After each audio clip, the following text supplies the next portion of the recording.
नमस्कार साथियों, स्वागत है आप सभी का हमारे YouTube channel civil step Himachal पे। तो हिमाचल प्रदेश कोऑपरेटिव बैंक में जूनियर असिस्टेंट की 232 वैकेंसीज अनाउंस हो चुकी हैं और इसकी ऑफिशियल नोटिफिकेशन भी कल यानी कि 6 मार्च को आ चुकी थी। तो दोस्तों, ये जो एग्ज़ाम है इसको IBPS कंडक्ट करवाने वाला है।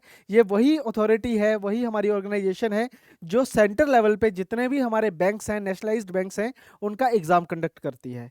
तो हिमाचल प्रदेश में भी कोऑपरेटिव बैंक्स में जो PO और क्लर्क की जो वैकेंसी होती है उसकी उसके लिए जो रिक्रूटमेंट है वो IBPS के द्वारा ही की जाती है।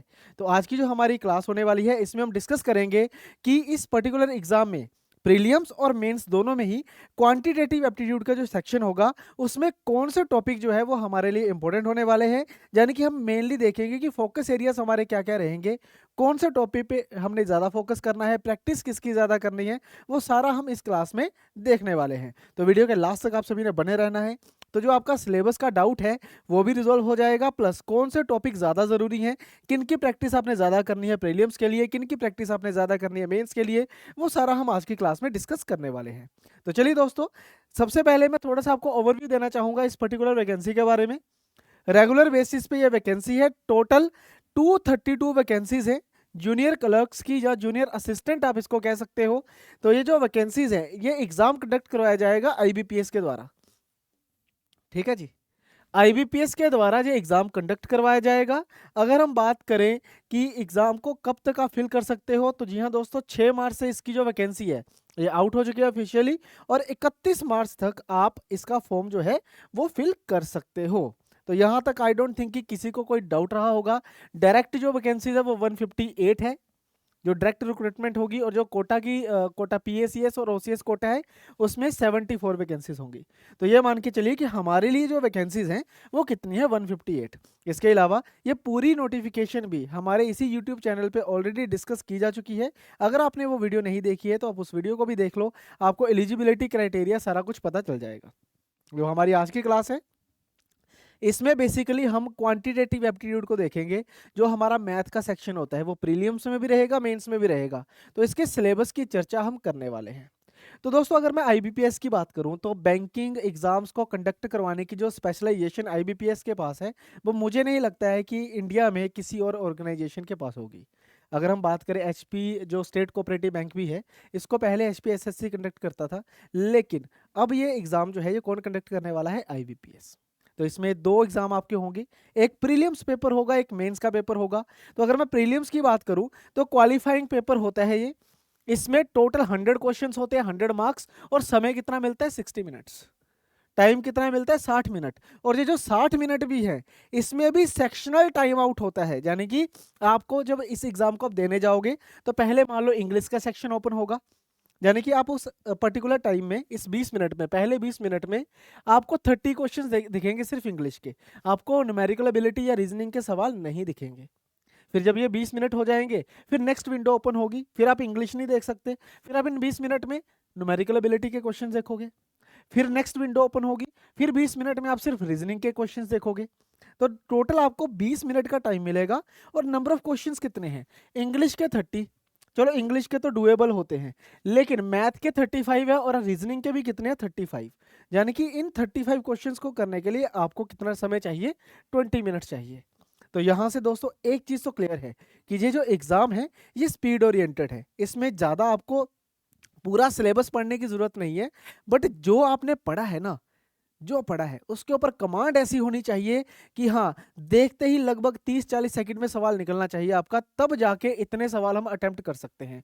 और अगर मान लो, हो सकता है कि कुछ बच्चे कमेंट में ये लिखे कि कौन से पूरे अटेम्प्ट करने होते हैं, तो मैं पहले बता दूं कि जो बैंकिंग की तैयारी करता है ना बच्चा, वो 35/35 लेके आता है। रीजनिंग में भी, मैथ में भी, और इसमें इंग्लिश में भी। इसकी इंग्लिश अच्छी है वो इंग्लिश में भी पिक कर लेगा। मैंने कई ऐसे स्टूडेंट देखे हैं जो 35 आउट ऑफ 35 अटेम्प्ट करते हैं और उनके इतने नंबर भी आते हैं। रीजन, मल्टीपल रीजंस होते हैं उसके। पेपर इजी होता है, नो डाउट। क्लरिकल लेवल का पेपर है, और क्लर्क का जो प्री का पेपर होता है वो वेरी इजी होता है। मैं इजी नहीं कहूँगा, वेरी इजी होता है। यार तभी तो होंगे 20 मिनट में 35 सवाल। इजी तो होगा ही ना, सवाल पढ़ना भी है, सॉल्व भी करना है, आंसर भी मार्क करना है, और ये सारा काम कितने सेकंड में करना है, 35 से 40 सेकंड में। इतना ही समय मिलता है हमको। तो ये इजी होता है पेपर, इसमें तो कोई शक नहीं है। लेकिन स्पीड चाहिए, और ये स्पीड तभी आएगी जब आप ज़्यादा से ज़्यादा प्रैक्टिस करोगे। ठीक है, तो ये चीज़ तो हमें क्लियर हुई है कि ये practice oriented, speed oriented exam है।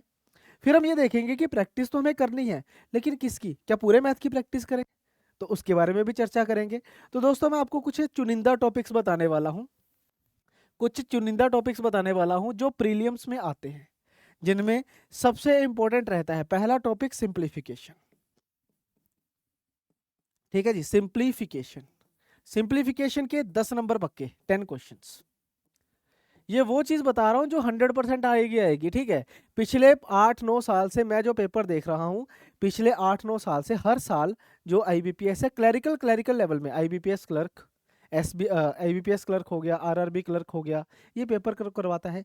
और लगभग एक एक पेपर के लिए जो शिफ्ट्स होती हैं, जैसे सैटरडे संडे मान लो पेपर हुआ, तो एक सैटरडे को 4 पेपर, संडे को 4 पेपर, तो लगभग उसने 80-90 पेपर जो है ना, वो मिनिमम तो करवा ही दिए है, और सबका पैटर्न जो है वो लगभग सेम है, 10 क्वेश्चन सिंप्लीफिकेशन के।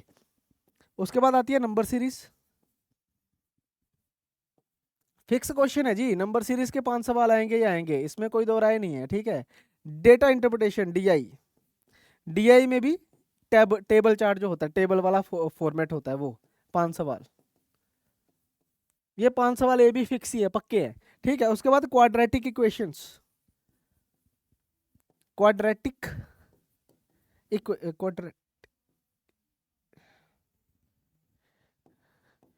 क्वाड्रेटिक इक्वेशन, 5 क्वेश्चन इसके भी पक्के हैं।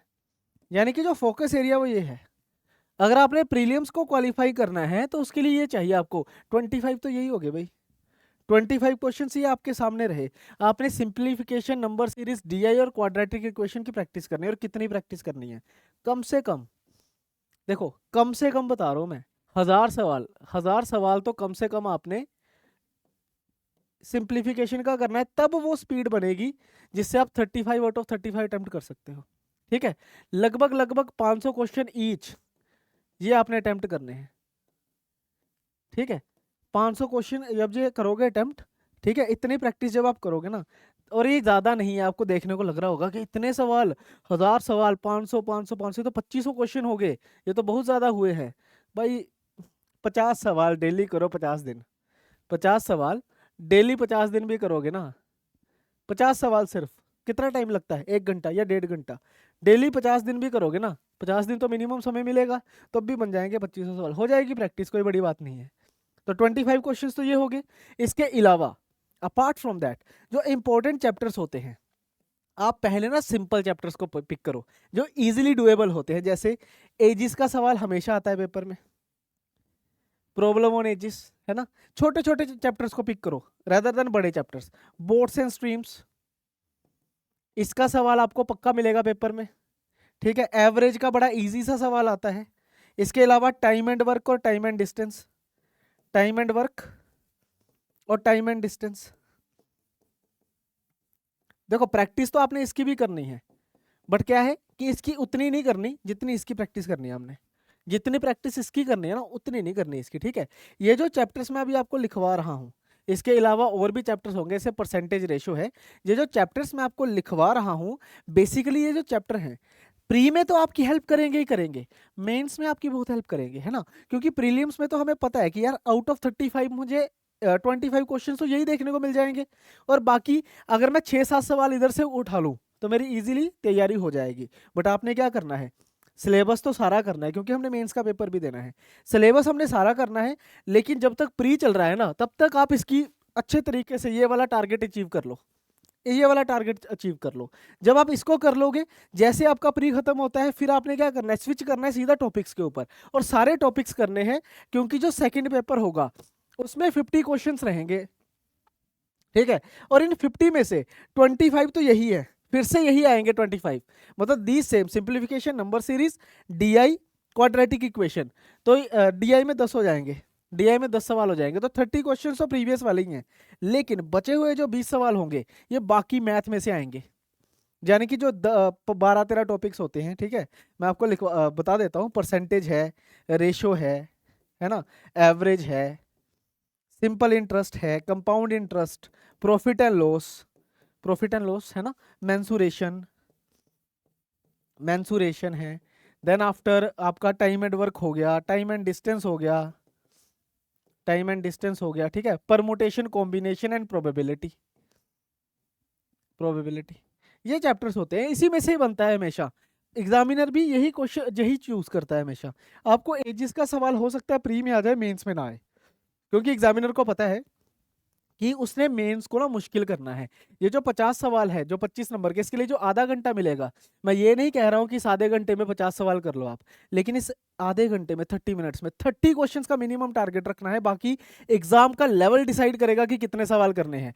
कई बार जो मेंस का हमारा एग्जाम होता है ना, वो इतना मुश्किल होता है कि इस आधे घंटे में तो 25 सवाल भी नहीं निकलते कई बार। तो कोई इशू नहीं है, अगर मान लो मुश्किल पेपर होगा तो कट ऑफ कम जाएगी, लेकिन अगर इजी हुआ तो वही 30-35 की रेंज रहती है। इसमें यह मत सोचना कि 30 मिनट में आप 50 सवाल कर दोगे। मेंस का पेपर जो है ना, मेंस के पेपर में और प्री के पेपर में जमीन आसमान का फर्क होता है आईबीपीएस के क्लर्क के पेपर में। अब ये समझ के चलो कि जो आपका अभी एग्जाम होगा, जो आईबीपीएस कंडक्ट करवाएगा, वो अपने लेवल के अकॉर्डिंगली करवाएगा। आपने इसका जूनियर क्लर्क का ना प्रीवियस ईयर पेपर नहीं देखना। अगर आपने देखना है तो आप क्लरिकल का पेपर देखिए जो आईबीपीएस ने कंडक्ट किया है, क्योंकि वो वही लेवल रखने वाला है। बाकी मुझे लगता है हल्का हाथ ही रखेगा आईबीपीएस भी, क्योंकि ये स्टेट का एग्जाम है तो वो ज़्यादा मुश्किल नहीं करेगा। नहीं तो आईबीपीएस क्लरिकल मेंस का जो लेवल होता है वो अलग ही लेवल रहता है, बहुत ज़्यादा ऊपर चला जाता है कई बार। बट मुझे लगता है कि ये मॉडरेट लेवल ही रखने वाला है। बाकी कोई इशू नहीं है, अगर पेपर मुश्किल होता है ना तो कट ऑफ कम जाती है। तो जो सीरियस एस्पिरेंट होता है उसके सिलेक्शन के चांसेस ज़्यादा हो जाते हैं, क्योंकि ईजी सवाल तो हर कोई कर लेता है, लेकिन मुश्किल सवाल वही कर पाता है जिसने मेहनत करी है। ठीक है ना। तो अगर आप सीरियस एस्पिरेंट है तो टेंशन वाली कोई बात नहीं है, मुश्किल पेपर से नहीं डरना। अगर नहीं आता है तो छोड़ दो, क्योंकि नेगेटिव मार्किंग होगी। ठीक है ना। 1/4 आई थिंक इसमें नेगेटिव मार्किंग होगी। मुझे कमेंट सेक्शन में बताना कि नेगेटिव मार्किंग है या नहीं। ठीक है। नेक्स्ट अगर हम देखें यहाँ पे, हमने जो बैच शुरू करना है 11 से, इसमें जो हमारा टारगेट रहेगा, इसमें भी हमने इसी तरीके से चलना है। स्टार्ट हम कहां से करेंगे, हमने पहले सिंप्लीफिकेशन करनी है, फिर क्वाड्रेटिक इक्वेशन, फिर नंबर सीरीज, फिर एक डीआई का जो टेबल वाला ग्राफ हो गया, एक ये 4 चीजें करेंगे। फिर इसकी प्रैक्टिस करना शुरू करेंगे और साथ साथ बाकी टॉपिक करना शुरू करेंगे। ठीक है ना। ऐसा नहीं है कि प्री के बाद मेंस की तैयारी होगी, नहीं, प्री और मेंस की तैयारी एक साथ होगी। लेकिन बस करना क्या है कि आपने प्री के जो मेन टॉपिक्स हैं, जो मेंस में भी आएंगे प्री में भी आएंगे, जो ज्यादा वैल्यू रखते हैं, उनको ज्यादा प्रैक्टिस करना है। बस यही डिफरेंस होगा और यही चीज हम इस बैच में भी आपको सिखाएंगे। इसमें जो आपको क्लासेस मिलेंगी, क्लासेस चाहे रिकॉर्डेड है, लेकिन मैं लाइव भी आपके साथ आया करूंगा वीक में 1 बार 2 बार, आपको यह बताने के लिए कि किस तरीके से तैयारी करनी है। और आपके जो डाउट्स होंगे वो भी हम साथ साथ डिस्कस किया करेंगे। तो आई होप ये सारा आपको समझ आया होगा। जो सिलेबस के रिगार्डिंग आपके डाउट्स थे ना, वो आपके क्लियर हो गए होंगे। ठीक है। इसमें जो नंबर सिस्टम होता है वो नहीं आएगा मैथ में, बाकी अर्थमेटिक जो है वो सारा आएगा। ठीक है। चलिए दोस्तों, तो आई होप ये एक सारी क्लैरिटी आपको मिल गई होगी। बाकी अब हम नेक्स्ट क्लास में मिलेंगे, डिस्कस करेंगे कुछ और प्रीवियस ईयर क्वेश्चन डिस्कस कर लेंगे, क्लैरिकल लेवल के, आईबीपीएस के क्लैरिकल लेवल के क्वेश्चन डिस्कस करेंगे, ताकि हमें आइडिया मिले कि जो अथॉरिटी, जो ऑर्गेनाइजेशन इस एग्जाम को कंडक्ट करवा रही है, उसकी साइकी क्या है, वो किस तरीके से सोचती है क्लैरिकल के एग्जाम को लेके। ठीक है। तो चलिए दोस्तों, इसी के साथ आज की क्लास में खत्म करता हूं। अगर आपको सेशन अच्छा लगा है तो वीडियो को लाइक जरूर करना, चैनल को सब्सक्राइब कर लो अगर आप नए हो। बाकी नेक्स्ट वीडियो में मिलेंगे नेक्स्ट कॉन्सेप्ट्स के साथ, तब तक के लिए thank you very much, bye bye.